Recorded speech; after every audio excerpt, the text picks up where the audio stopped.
Our next panel is on making the most of open, online and blended learning approach. One of the panelists for this session unfortunately couldn't make it, but will listen in many ways. The panelists for this session are Dr. Ramesh C. Sharma, who is the Associate Professor of Instructional Design at Ambedkar University, joined by Mr. Rajendra Kumar, who is the Director of School of Architecture at Noida International University, further joined by Dr. Shri, who is the Pro-Vost of MIT World Peace University, and finally Dr. Manoj Chawla, the Chief Business Officer at Tribyte Technologies Private Limited. The moderator for this session is Mr. Parveen Kumar Sharma, who is an Assistant Professor at Maharishi Markandeshwar University. We are at a place, or we are on a day when we realize that skills have become more important than the subjects. And being an educator myself, and with the responsibility of managing, handling, creating a collaboration of resource persons who are there on my left, who are going to create right things that way for all of us. Now, when I talk to you, I am reminded of something which came to me as a confusion, as a complex, when I said that when skills are more important, subjects are not, what to do, and who is going to make the correction.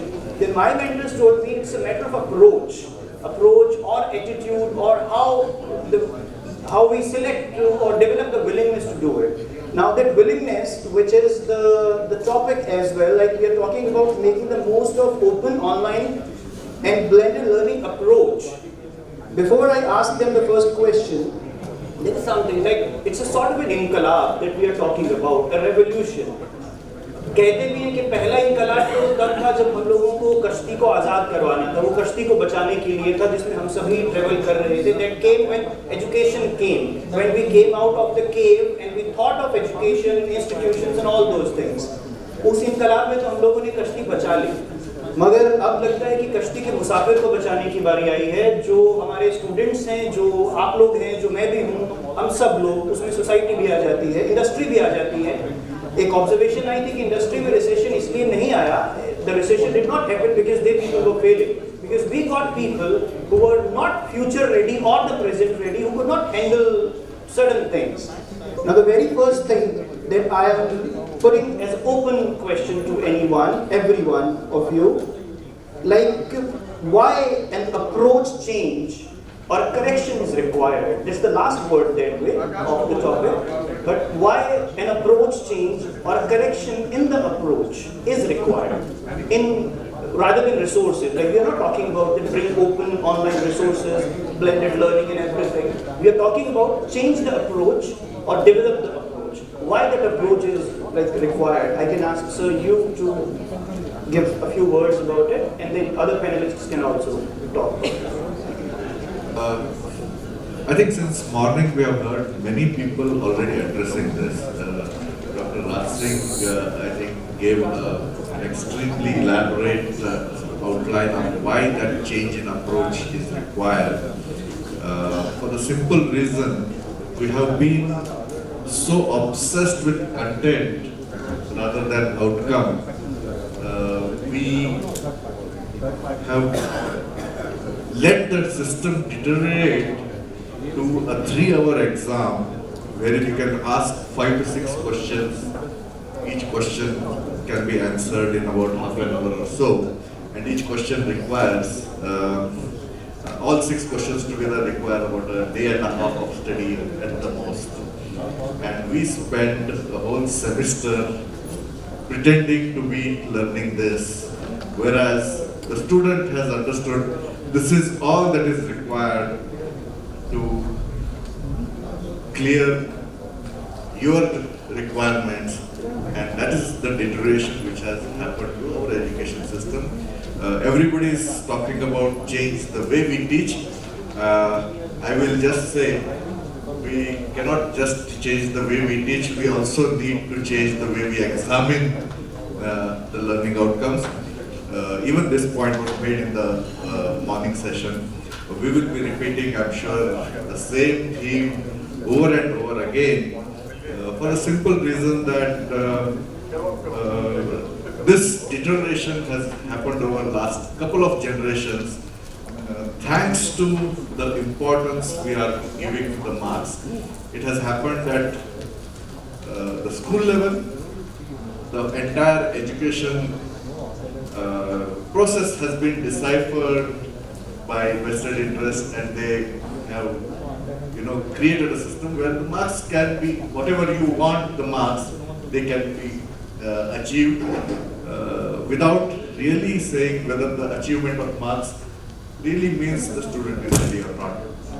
I think this is the deterioration what we are talking about. Because of this deterioration, change in approach obviously is necessary. Now we have a long history, sir. I mean, even the people who are sitting here were made by teachers who did very similar things what we are trying to do. Then what has changed? What has changed is our teachers were probably smarter. When they used the content, they knew how to bring in the outcomes. And somewhere along the line, we forgot how to bring out the outcomes. And the outcomes became negligible. The focus was on that 3-hour exam, which the students learned how best to crack. Go to any engineering institution, university, blah, blah, blah. The students will tell you, you need about 10 to 15 pages of notes, even in engineering, which you should be able to reproduce in the exam, and you can clear any course, any exam, and get a degree. I think that is where a change in approach has become necessary. I will leave it at that. I'm sure there are many other facets which my co-panelists are eager to express. So let me hand over that to you. Thank you. Very interesting. I have a very different take on why the change is necessary. So it is inevitable, but why is it necessary? So going back into our younger days, and I think all of us are of a age group, surely above 40, I think almost everybody, except for the ladies who never reveal their age. So there was a time, when we were in college or when we were in school, and I was born and brought up in Gujarat, and I used to travel from Ahmedabad to Delhi by the train. And when we had to book a ticket for the return ticket, we had to send a letter to somebody in Delhi to book my return ticket. Or I had to actually tell somebody, at the counter, कि भाई पहचान है तो जरा ticket करा दो, and all those things. If you talk of this story to the young generation today, they will say, "आप लोग पागल." They can't imagine, that this has happened. And all of us have seen this. What Make My Trip and all these various portals are there. You just click and your tickets are there. You really don't need anything. And the world has changed significantly. And like that, you can go into so many stories of what we have seen in our college days or in our school days. Like I used to see, I started my career as a salesperson, and I used to be selling photocopying machines. And people said, photocopying machine क्या रहती है? मैंने कहा, वो cyclostyle होता था. आज की तारीख में, if I tell of cyclostyle to a young guy, he will say, this is not what exists. So what I'm trying to establish is that the world has changed significantly. Now what made the change? 15, 20 years ago, I don't remember the exact date, we had one instance which happened in the world which has changed everything. It is almost like the change of the Georgian calendar from before Christ to after that. So it's a BC and an AD destination. And what happened? It's actually now I would call it as a AG and a BG. BG is before Google, AG is after Google. Today's children are born after Google happened. For them, life without Google doesn't exist. And if life doesn't exist for them without Google, can we continue the methods which were before Google? No. So my simple theory is, if students don't learn the way teachers teach the students the way they learn. And that is the point which I think Professor Singh from Answer had spoken, that we really need to transform things. to what is happening today. And I think that's the reason why a change is essential and it is inevitable. Thank you. Sir.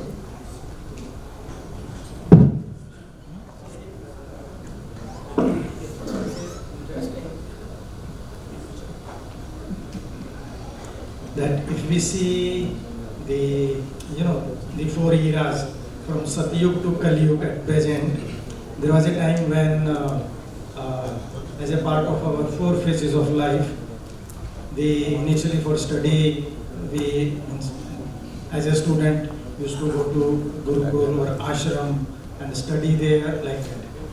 Very recently, I think some time ago, I saw a very interesting cartoon in Times of India, in which it's by Ajit Nayan, showing a image of a mother dragging the child, and the child, not going in the background of the school, and the caption below is written that, "Mama, why do I need to go to school when Google can tell me everything?" So the change of approach it's already evident, the way the things which are available as AG and BG. So it's already here. It's like in the presentation of Coursera we just saw that the time is now here.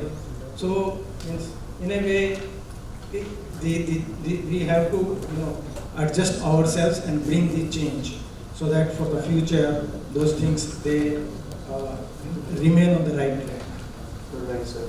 Architect Rajendra Kumar, before you answer this question, I want to add one more thing, because we are talking about that STEM more often, and there are more subjects as well. When we saw the presentations, we noted that there are less courses, except that they might be of good quality, less courses on arts and humanities, liberal arts and those things, through technology.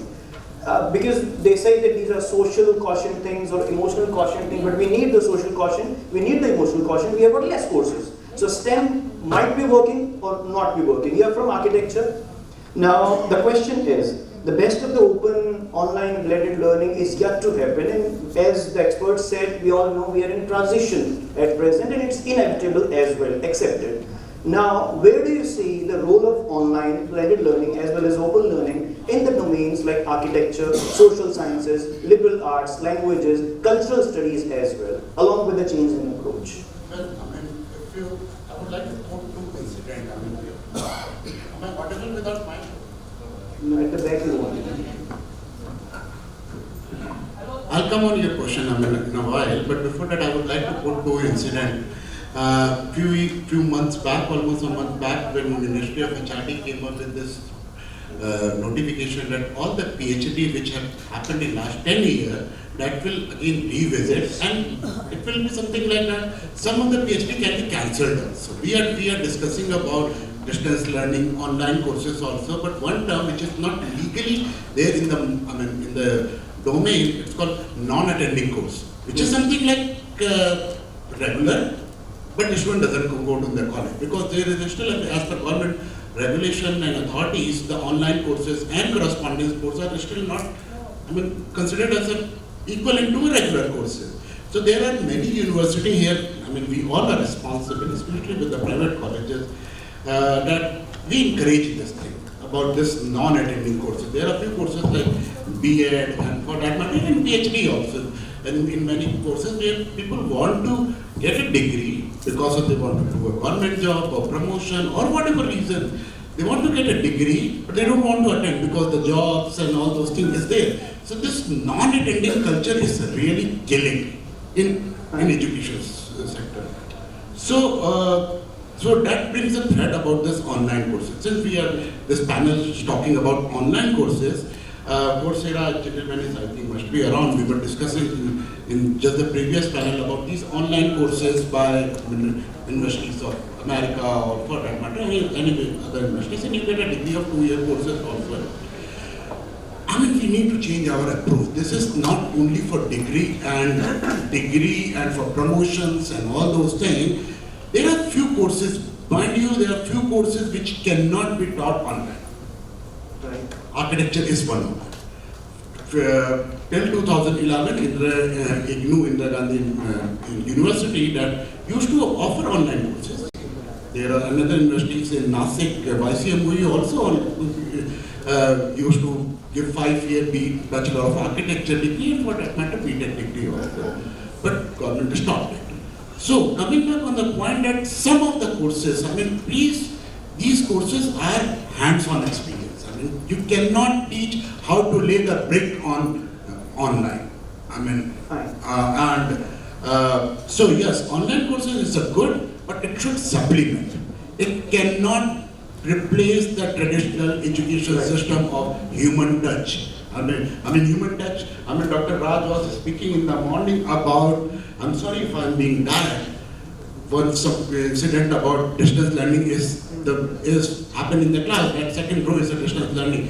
It's a big failure of the teacher who says this. Distance learning, I mean, if a student, I mean, teacher cannot teach the second row and he thinks it's a distance learning, is a failure of our system. So that's why I'm saying, I mean, now coming back on your point about architecture education, there are few courses, architecture education, fashion design, I mean, medical for that matter. Still, I mean, in the list of the courses of Rahul when he was discussing about Coursera, the medical, I mean, doctors are still is the course which you have to go in hospitals. You cannot teach online also. So some of this online courses system is good. It should be taken as a supplement. It cannot replace the traditional mode of education. That's right. So like this limitation and this challenge is going to remain on the online learning? It should. It should. It should. So because you cannot replace. So we treat it as a check on it so that it doesn't go wrong. Fine, we accept it and we need to acknowledge this thing because the only fear that we have as parents is that if we give the mobile phone to the child, they may distort or they may not get what they should be getting. The same is there for the teacher as well. Now, being an educator myself, I would say that the more blame goes to the teachers, the more responsibility goes to the teachers, and probably the more power is there with the teachers as well. Like teaching architecture, introducing them to music through Coursera can be a good option rather than allowing them to do the architecture only. A question for Professor Dr. Shri, that education in India can be seen that it's in a transitional stage. We accept it. Now, and we witness an integration of the modern technologies of IoT, augmented reality, design thinking, data analysis, and so on. And again, then we have the virtual reality is also there. While India has been a world leader about values, we have been talking about values, and that's a valid point that we need to teach them the human touch. Now, and you belong to a university which has the word peace in it, and that's a significant thing to have. Now, while such technologies are impacting our core values as well, technologies there, the core values are also challenged. Where do you see a sync or a compromise or an adaptation of something between the modern technologies and the core values that by default belongs to the history? Yeah. I think if something is not in sync, it's only in the mind. The core values have always been there, and we have seen generations who have moved away from the core values even when the technology was not there.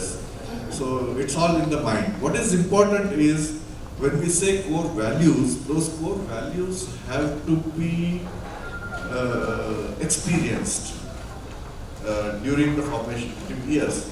As long as the core values are being experienced, I'm sure those core values are going to stay with the students even when they grow up.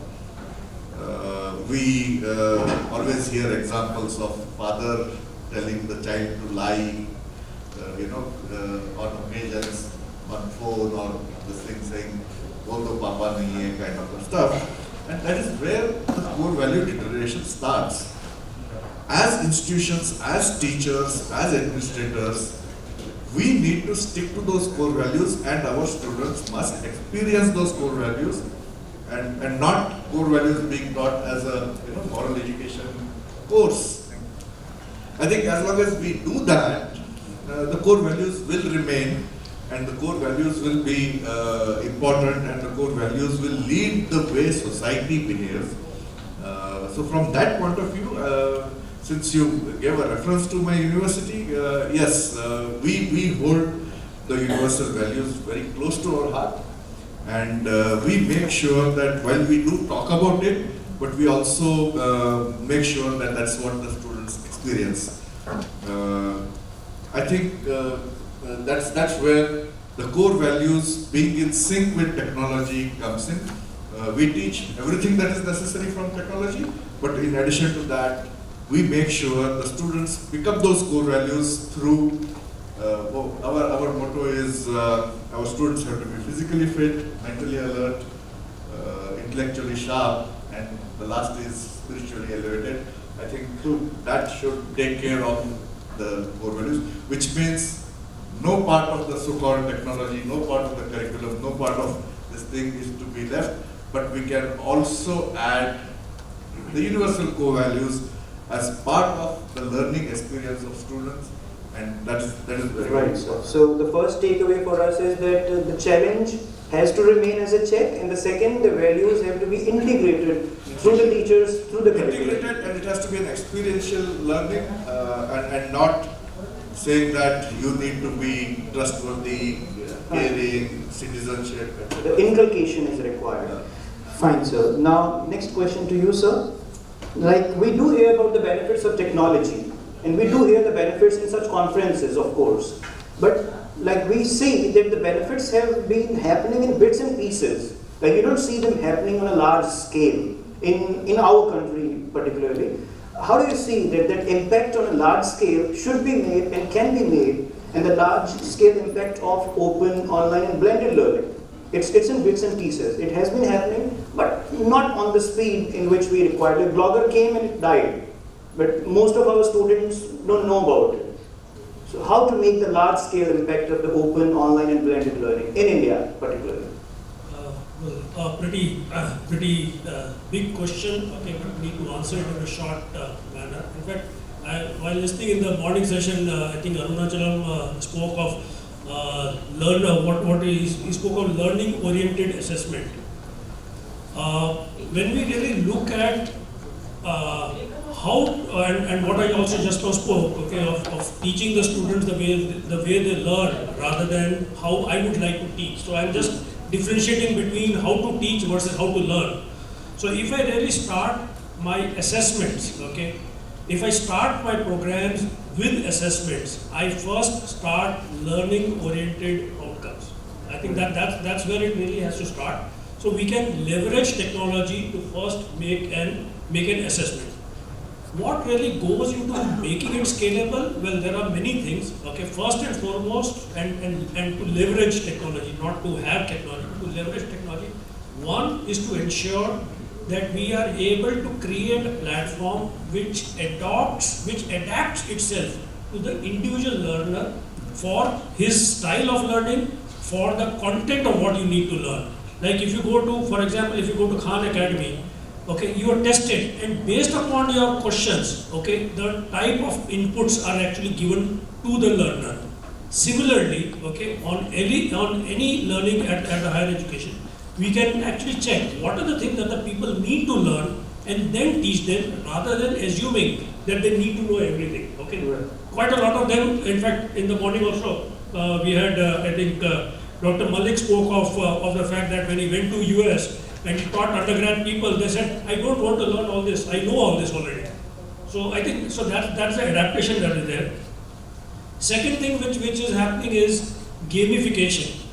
Gamification in using technology, not by way of playing games, but really looking at it as saying, how do I perform better than my peers? Because I have to perform in the industry, I have to perform better. So how do I perform better from the other is a component which can be added to really make it adaptive. And what's also happening is it's not only about the professor giving games, it is actually students now have a possibility to challenge each other using technology and saying, I know this question, do you have that? And there are many games, okay, games not in the terms of the real game, But many things that you can start challenging others, and there is a lot of peer learning which can happen using technology. And a third and a very important part of learning is that it has to be micro learning. Micro learning, it's not a 1 hour lecture anymore. It's actually more about ensuring that the technology is configured in such a manner that it makes learning a very engaging experience. Because people sitting virtually, people sitting in class, students, they don't have attention span of more than 5 to 10 minutes. How do you ensure that every 5 minutes or 10 minutes, you do some engagement activities? And I think these are some of the components, amongst many others. Okay, so I won't like to go too much into that. People won't have that. So I think these are some of the components which should go into enabling, to be enabled for making it large scale. I'm glad that you killed one of the questions I would have asked you about how to make it learner-centered and what are the essentials of making the online learning learner-centered. Now, question to Dr. Ramesh Sharma. 2 questions actually. One will require a single line answer probably, one will require an explanation. Can a stand-alone college or a university develop the open online learning establishment on their own, or they should wait for the government to force it on them, or for the resources that the government is having, or they should wait for some divine intervention? This is about the stand-alone universities or colleges. Another question, sir, that I want you to answer first. You have been a master trainer on online learning to teachers. There are 3 types of teachers. Number 1, who are willing, and those who know that they want to upgrade their skills. Number 2, those who are willing but do not have access to resources. And number 3, those who are not willing. What to do with the category 3? And what treatment should be given by the employers or the universities, how to get them in the wagon of learning? First, the answer to the first question is there is no need to wait. Don't wait. And means anybody, we have the resources now, we have the technology now. What we need is the intention. If you want to do it, better do it. There is no need to wait. Because there are certain challenges, certain channels, certain bureaucratic setups, etc. And if someone waits for that, maybe by that time that momentum will pass, or things may change, and that means it may go waste. The answer to the second question is that better start with those who want, because they are already motivated, and let that want virus be spread. Ultimately, those who do not want, means I remember this a quotation by a famous professor. Normally we say that the technology is going to replace teachers. He said that the technology will not replace the teachers. These teachers will be replaced by those teachers who use the technology. Right. So perhaps means let's start with those who want.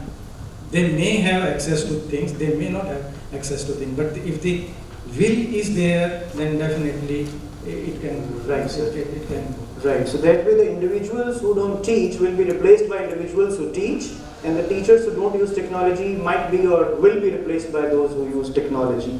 So, question to you now, should we ban smartphones in the college campuses and the universities and think of online learning simultaneously? No. No.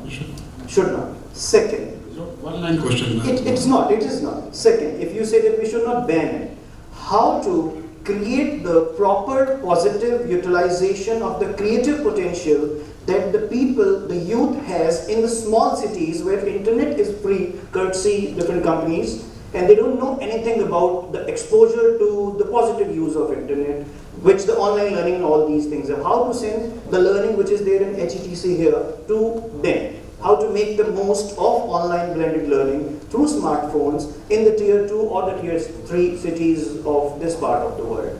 I would also like to comment on Sir's one point about how to make, yes, we absolutely agree that the attention in the class is 5 to 10 minutes. After that, you have to do something to keep the attention alive. But in that case, we also need to innovate ourselves. How do we do that? Maybe every teacher has a different way of doing it. Of course, where the media, I'm talking entertainment sectors plays a very important role.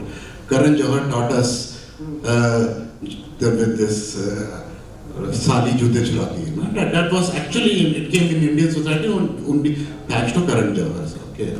Nobody miss Kaun Banega Crorepati on any given time. So there is a potential, there is an entertainment sector also, which can teach every kind of society. So answering your question about this, my son is 7-year-old and he knows everything.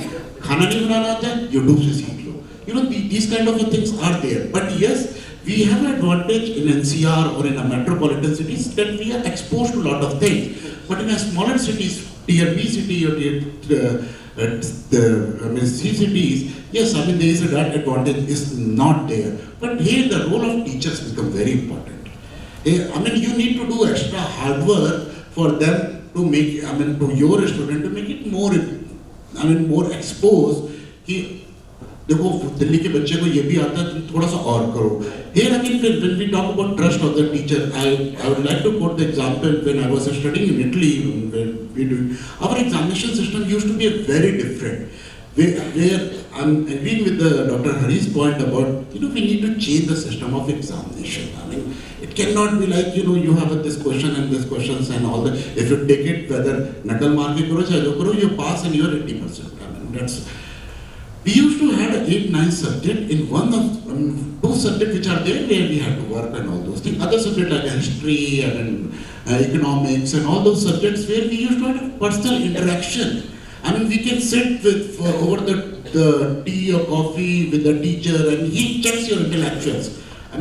For that matter, you need to give that much of power to the teacher. He or she decides कि हाँ इसने 6 महीना पढ़ा है. And his intellectual sense is that level. Do we have whether be it UGC or be it AICT and all, do we give that much of power to our teacher? He or she decide. Not on the, because NAC and all, अच्छा पुराने question paper दिखाओ, पुराने question paper में copy check किया है कि नहीं क्या maths के system. No, that is something killing. We should not. Teacher, if you really trust the teacher, he or she decide कि pass करना fail करना उसका intellectual level है. So we need to revamp the entire thing. That is there. A university like yours, it will bring change, of course.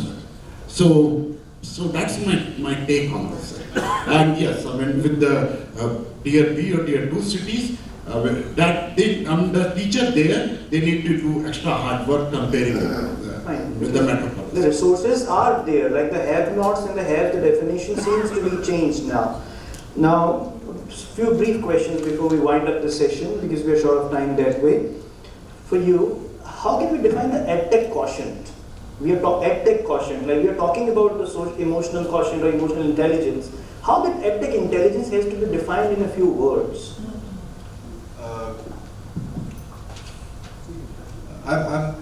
I'm a little, I'll sort of sidetrack that question. Why do we need to define EdTech quotient? EdTech quotient definition comes if we are in competition, we say my university has an EdTech quotient of so and so higher than yours or yours, and then it's a marketing gimmick. Agreed. I think more important is our learning outcomes. They will continue to remain so.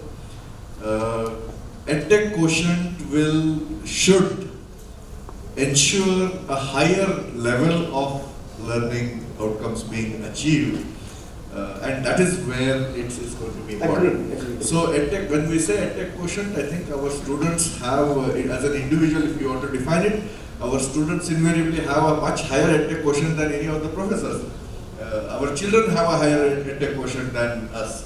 So EdTech quotient per se is, let's not bring it as something which the university has to achieve. It's already individually achieved. But what is important is, when we say EdTech quotient, we probably should say so many of our faculty have a high EdTech quotient, and in terms of infrastructure, of course, it is supported. Fine, that was the hidden agenda. That's where we come. In fact, I'm of the opinion some of our FDPs in the coming years will be done by our high school students or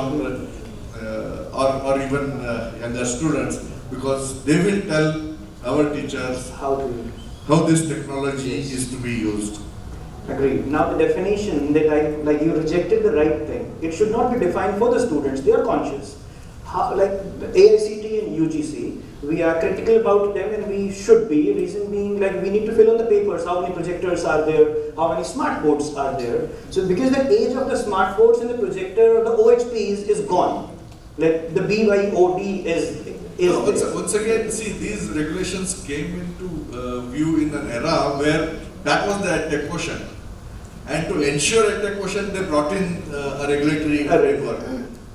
We need to keep changing. If teachers have to reform, so do our regulators. I think that's Right. what it is. Now, the industry and the parents and the education thing, you're from the industry, you know better what should be there in the class that way. And a PhD is required to teach in the universities in India after a couple of years. They won't allow you to teach the people in the colleges and the universities if you don't have a PhD. Now, the PhD or an exposure to technology, which one is going to be preferred or should be preferred by the people who are going to give them jobs or promotions that way? I would say neither, because I think what was spoken in the morning and the keynote also, that what's important is teamwork, it's leadership, it's those value systems, it's those cooperations that are important, rather than being taught by somebody or taught using something. So I would say it's actually got to do more with the ethos which are created, how ethics are taught. I think that's something which is happening in your university very consciously. I think that is what would be important, and that's what all parents, whether it be from a tier 1 city or a tier 4, everybody is really talking of the same thing. They all appreciate it, but they also know that having technology and having the best professors are both which are required. In fact, that's where all these live classes and the distance learning using technology has really come in. So I would say it has to be both, okay, and more and above that. Fine. So you also, like, the industry should give teachers to the academia that way? Absolutely. I think it's not that it is necessary. It is the only way that one can really progress. Fine, sir. So a very important question to you, but we have got less time that way. UGC wants every institution to establish the online learning and all these things. And if as a teacher I have been a part of developing MOOCs, then I get 20 points. Like there's a division in the API. Though I get more marks if I get the research papers published in the API thing, impact factor journals and those things. But most of the professors that I met, like, they are scoring sort of a 0 in the MOOCs things, because they don't know how to develop the coordinates and all those things, and they're losing those points. Though it is probably wrong to make we teachers run behind the promotion thing or API, we should be promoted or motivated based on the teaching or the impact or the outcomes that way. How the Moodle thing, the STE and the STEM thing or the online learning can do best for the teachers, and how they can do it quickly rather than delaying or wait, that you say.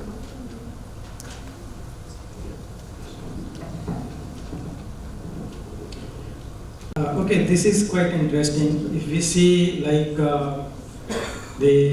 in our country we have this SWAYAM platform as the MOOC platform, and over a period of time since the year 2008, when Stephen Jones and George Siemens, they created their first online course, CCK 08, which was connecting based on connectivist theory. And when they were discussing, their friend Mr. Dave Urmiye, he exclaimed that, oh, it is a massive open online course. They coined that term. And since then till now, means if we see the expectations and the realities, there are certain things. We started with C MOOCs, ended up as the X MOOCs, which are basically more focused on the numbers. So we are going on the number side. We really want to make them massive, as big as many students. But then inside, even if like we were talking about UGC, if we go on the website of UGC, there is a 280-page document on various these MOOCs created on the SWAYAM platform. Sir is talking about learning outcomes. Means I read that document, and in the name of defining the learning outcomes, there are statements which even if sometimes if you miss a Kapil Sharma show and want to find something to laugh, please read that document. You will certainly find something this funny. But what is happening and what will happen is that the free and non-credit kind of courses, they will keep continuing, but they will be offered by those universities which we treat them as the rich universities who can subsidize that offering of those courses. Otherwise it is going to be expensive, because if we see into the economics of these MOOCs, actually to me these are in a way a modified version of online courses or e-learning courses, just with to catch that massive thing. And in fact, the creators of MOOC, if we see the Daphne Koller and all those people, the basic structure and the dimensions of MOOCs, they have shifted from that and gone into other kind of business models for that. So the online, the e-learning courses, the blended learning or the hybrid learning, this will keep continuing. The various way MOOCs have been replaced by SPOC, small private online courses, or many other formats for them. This phenomenon of MOOC, it has just acted like a catalyst to foster the growth of this. So I think that's the way for that. A few concluding remarks from your side. What to conclude? I believe that such a learned people are there. I'll just conclude on a lighter note. Dal mein namak achhi lagti, namak mein dal achhi nahi lagti. So that's what. Online courses are good, but there is a certain limit. You should not go beyond that.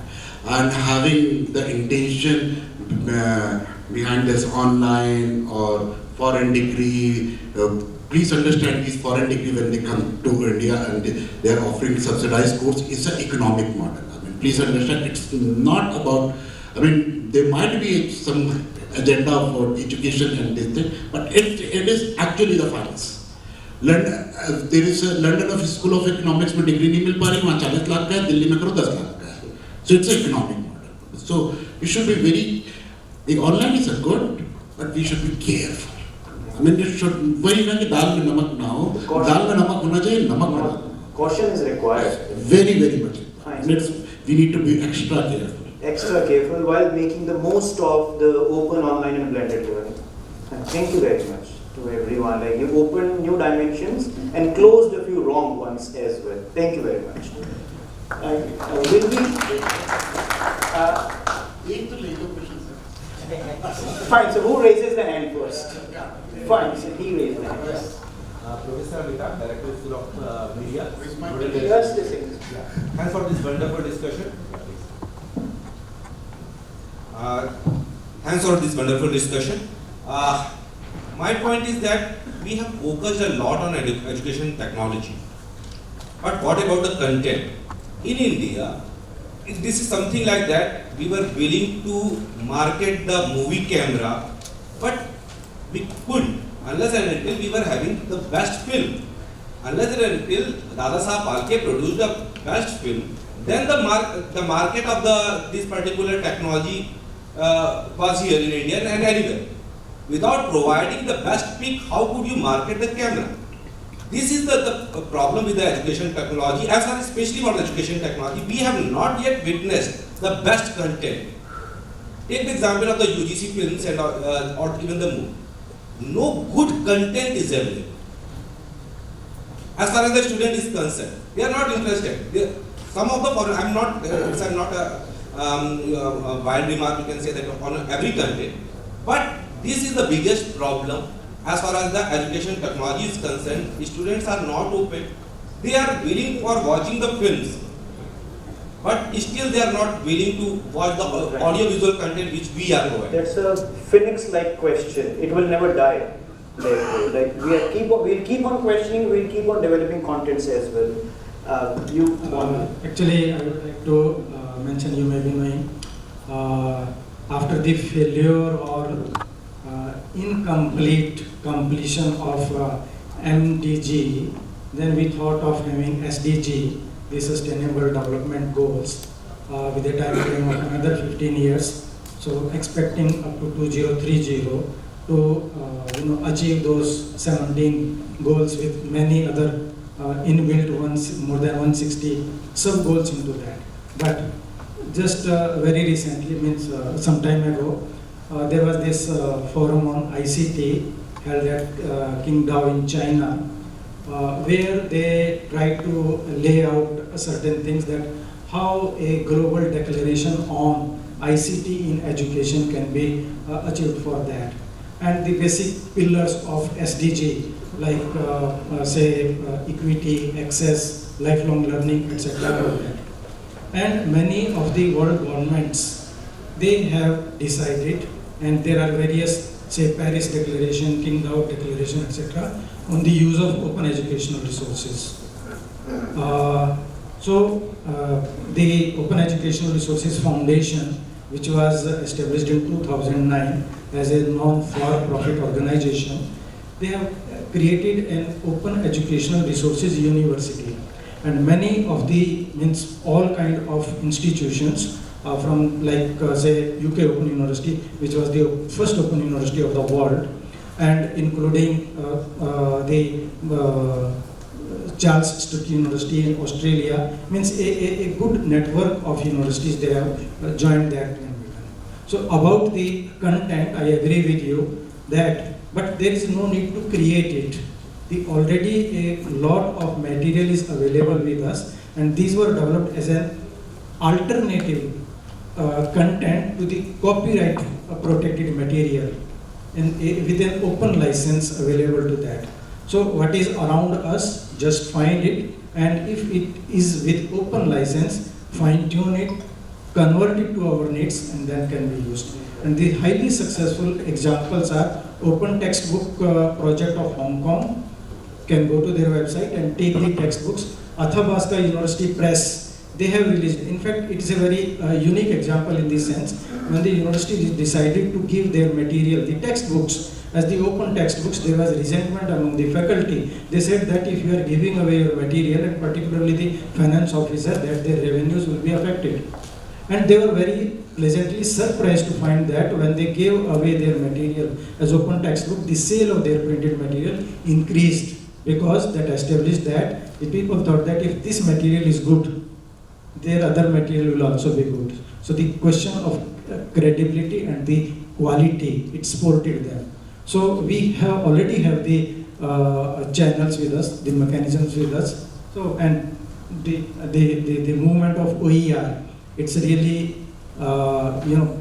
serving the cause of education in terms of democratization, increasing the access, maintaining the quality, and serving the lifelong learners. Right, sir. So the last word, lifelong learners, concludes the discussion on the stage.